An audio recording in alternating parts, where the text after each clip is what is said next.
शंकर जी ने कहा वाह ये लोग कितने अच्छे हैं, राम नाम सत्य कह रहे। तो शंकर जी भी पीछे खड़े हो गए और पीछे पीछे शंकर जी भी चलने लगे, क्योंकि जहां राम वहीं भोले राम। तो शंकर जी भी कहने लगे राम नाम सत्य है। देखो मित्रों, एक बार एक मुर्दा जा रहा था। मुर्दा के पीछे बहुत सारे गांव वाले थे। एक आदमी मर गया जिसका नाम था टिल्लू गुरु। टिल्लू गुरु मर गया, बहुत से लोग पीछे थे, सब कह रहे थे राम नाम सत्य है, राम नाम सत्य है, सत्य बोलो सत्य है। शंकर जी बोले वाह ये लोग कितने अच्छे हैं, राम नाम सत्य कह रहे हैं। शंकर जी भी पीछे खड़े हो गए और पीछे पीछे चलने लगे, क्योंकि जहाँ राम वही भोलेनाथ। तो शंकर जी भी कहने लगे राम नाम सत्य है, राम नाम सत्य है। लेकिन जैसे ही शमशान घाट पहुँचे और जो लोग गांव वाले आए थे, जहां मुर्दा को रखा और आग लगाई, जो गांव वाले राम नाम सत्य कह रहे थे वो 2 मिनट में बदल गए। कैसे बदल गए जानोगे आज के भागत सद्दाम सरकार के वीडियो में। चैनल में नए हो तो सब्सक्राइब कर देना।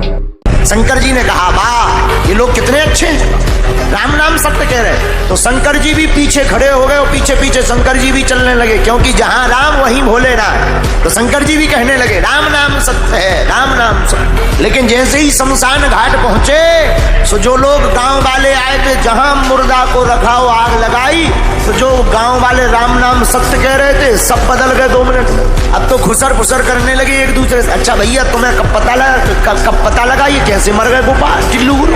सो दूसरा बोला अरे भैया क्या बताएं, हम तो दुकान जा रहे थे, तब तक बच्चा दौड़ते हुए आया कि पापा पापा पापा पापा टिल्लू गुरु तबक गए। तीसरा बोला अब हमारी मत पूछो। बोले क्यों? हम क्या बताएं, हम तो जा रहे थे बिजली को बिल भर दे, इन्हें आ जाइए मरने तो संडे है ना मरते। शंकर जी बोले यार अभी कह रहे थे राम नाम सत्य, अब कहीं दुकान याद आ गई, कहीं मकान याद आ गया, कहीं बिल याद आ गया, ये तो सब फर्जी है। लेकिन शंकर जी ने देखा कि जिसके कारण ये राम नाम सत्य कह रहे थे वो तो बेचारा जल ही गया। लेकिन जल गया सो क्या हुआ, कम से कम इसके कारण कुछ देर ही तो सही इन लोगों ने राम नाम सत्य कहा, उसी भस्म में शंकर जी लौट गए। तब से भोले बाबा को भस्म चिता भस्म ले पहा, शंकर जी को भस्म प्रिय है। भोलेनाथ बोले राम जी के कारण हमारे शरीर में भस्म है, पर देवी जी तुम्हारे मन में ये कौतुक क्यों जगा?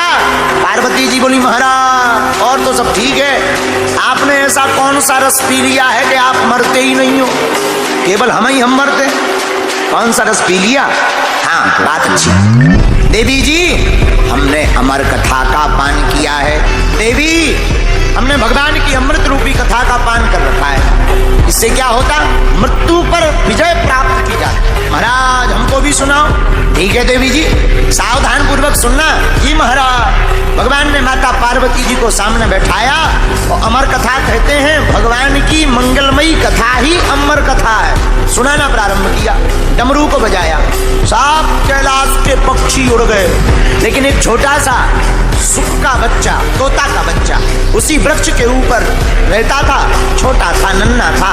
माता पिता तो उड़ गए डमरू की तेज गर्जना को सुनकर, पर वो नहीं उड़ पाया। भगवान की मंगलमयी कथा सुनाना भगवान शंकर ने प्रारंभ किया। तो पार्वती जी ने कथा सुनी और हुआ क्या? नींद लग गई, नींद लागी। शंकर जी सुनाते रहे, लेकिन जो तोता का बच्चा ऊपर पेड़ के ऊपर बैठा था, वह तोता का बच्चा जवाब देने लगा। शंकर जी ने कथा पूर्ण की। पार्वती जी महाराज कथा सुनी? हाँ महाराज सुनी। अच्छा बताओ क्या क्या सुना? तो जहां तक सुनी थी वहां तक तो पार्वती माता जी ने ठीक बताई, फिर बताऊं लगी जबलपुर बना। शंकर जी समझ गए साहब गड़बड़ है, देवी जी कहीं सो तो नहीं गई थी।